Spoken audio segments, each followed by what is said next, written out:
if we're replacing one refined sugar for another refined sugar, even though it's 0 calorie, is it truly unrefined? So I think the question here actually becomes, do you want an unrefined natural sugar in your recipe, or do you want a diabetic no-calorie sugar? Because these are not the same things. Well, it's 2023 and it's finally happened. At the ripe old age of 50, I've decided that me and my famous bakery-style yellow cake are going on a diet.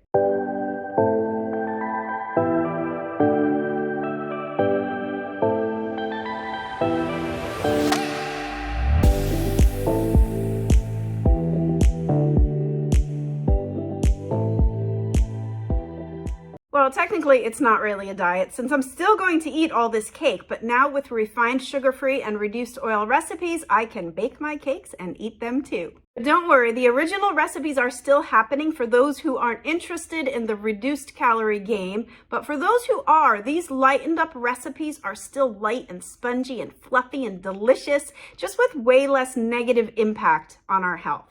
But before I get on with talking about the various sugar substitutes, I do want to mention that I also implemented an oil reduction, but I only substituted half of the oil in this recipe with applesauce, which is why I can't label it oil-free, but rather reduced oil. To me, replacing half of the oil was really the maximum threshold to maintain that light and spongy texture. But of course, if oil is not your concern, you can stick to the original amounts and forego the applesauce altogether. Okay, now on to the sugar substitutes. Now, there's so many alternatives nowadays for refined sugar, and as I navigated through this experiment, I realized quickly that I simply cannot cover every sugar alternative that there is.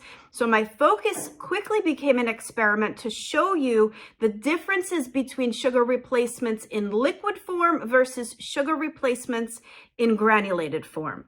Once you realize that there is a big difference in the outcome of your bakes, you can decide which one you like best and then be able to convert your recipes really easily based on some very simple factors. The main factor depends on how your recipe is mixed. If you are even an occasional baker, you're probably familiar with the creaming method in baking. It's essentially the act of smashing granulated sugar crystals that have pointy, jaggedy edges into the fats at a high rate of speed, aka the mixer. This action creates pockets of air throughout the fats that, when baked, create steam, causing your cakes and pastries to rise, resulting in that light and fluffy texture that we all love. So this mechanical leavening action just isn't possible without sugar in a granulated form. So as I mentioned, my control recipe for this experiment is my yellow cake recipe. It's a 1-bowl mix that's not only easy, but it's so delicious. And because it doesn't require the creaming method, it can handle any sugar substitute that you like best. I've also made it with maple syrup, agave, monk fruit sugar, stevia, and I've even tried it with gluten-free flour amidst all this chaos. So let's dive into this visual experiment.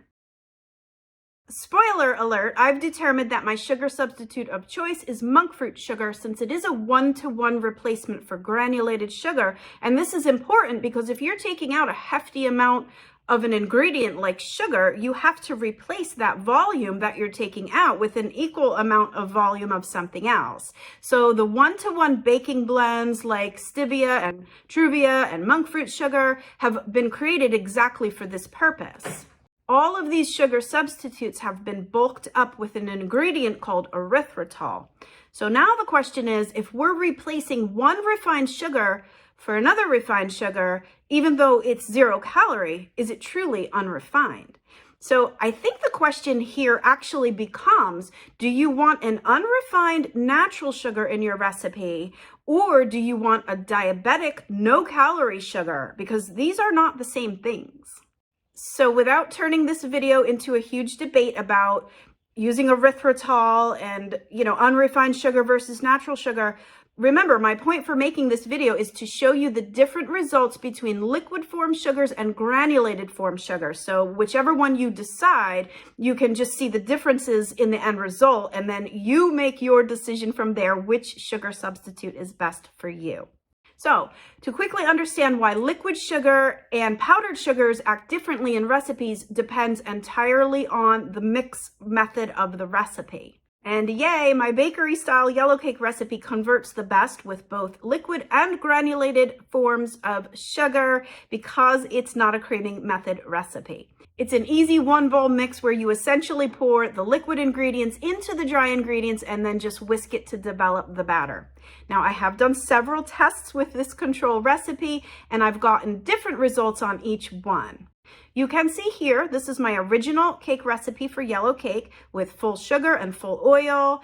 And you see that it has a beautiful crumb, nice rise, it's spongy and soft and it's stable and really doesn't have very much crumb.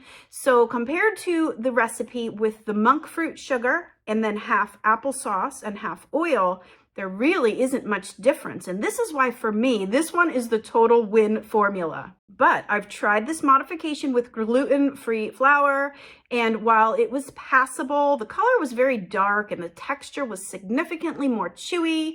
And anyone who is an avid gluten-free baker has experienced this outcome. And so I guess I would probably choose a gluten-free blend with no added gums because this is one of the culprits of chewy, rubbery gluten-free bakes. All that said, it wasn't terrible. However, it was really sweet. And I think gluten-free flours tend to be naturally more sweet anyway.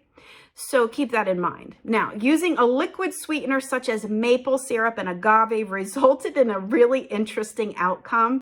They baked up beautifully with a soft, springy texture, but once they cooled, they deflated like soufflés and strangely even had a bit of an eggy inside. But really, that was no surprise, since remember I mentioned that granulated sugars add rise and stability to a recipe. So the fact that this liquid sugar deflated upon cooling is really not too surprising to me. All right, now for the coconut sugar, because I can literally hear all of you yelling at me that coconut sugar is the best. I have to be honest, I don't love it. I started using coconut sugar as my first form of a sugar replacement, I guess about 2018 for my home bakes and my family bakes, and I just found it to be really drying. And they do claim that you can use it as a one-to-one replacement for granulated sugar, but I think because of the grain, it just seems too fine for me. It's not like granulated and jaggedy edged like normal granulated sugar. So to me, for proper creaming method recipe, I just don't think it works really well. Another problem I find with date sugar and coconut sugar is that the color it brings to the final bakes. It's really dark and it's just not great if you want a proper light colored vanilla cake. I know many people love it though, so if that is you, definitely use it, but comment below and let me know what alternative sugar is your favorite and why. So I guess the takeaway of all of this is that if you're using a sugar substitute, just be sure your recipe mix method supports the grain of sugar. Granulated forms work great in creaming methods, while liquid, granulated, and powder work well in one bowl mixes. Sugar substitutes in combination with oil reduction is definitely harder than one or the other, and then add gluten-free to the mix, and you've got another added layer of chaos. So basically, you can start to see how the ingredients really work inside of these recipes. So again, for me, the winning experiment, I settled on a beautiful vanilla cake recipe with monk fruit sweetener, half the oil as the original recipe, which by the way comes out to just 5 grams of fat instead of 10 in a standard cupcake recipe, obviously.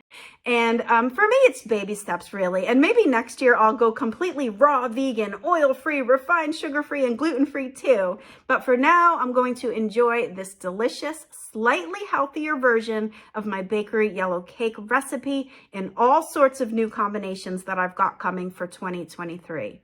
Well, I really do hope that you got some value or at least interesting information from this experiment. And as always, go grab the recipes at Gretchen'sVeganBakery.com. Very quickly, I have to credit my patrons and PayPal pals since this was a really expensive experiment for me. I had to buy so many different sugars to pull this off, and I think I probably mixed this recipe over 12 times. I literally make about $5 a day here on YouTube, like seriously. So if you found this experiment and any of my recipes valuable, please consider supporting me on my Patreon page or through PayPal. And definitely stay tuned for more healthier recipes where I not only convert the cake recipe, but the filling and the icing too, since what's the point of having a healthy cake if your icing is loaded up with sugar? And again, the original recipes will remain. I have so much lined up for this new year. Thank you to everyone for watching, liking, commenting, and sharing. And until next time, happy vegan baking. Bye for now.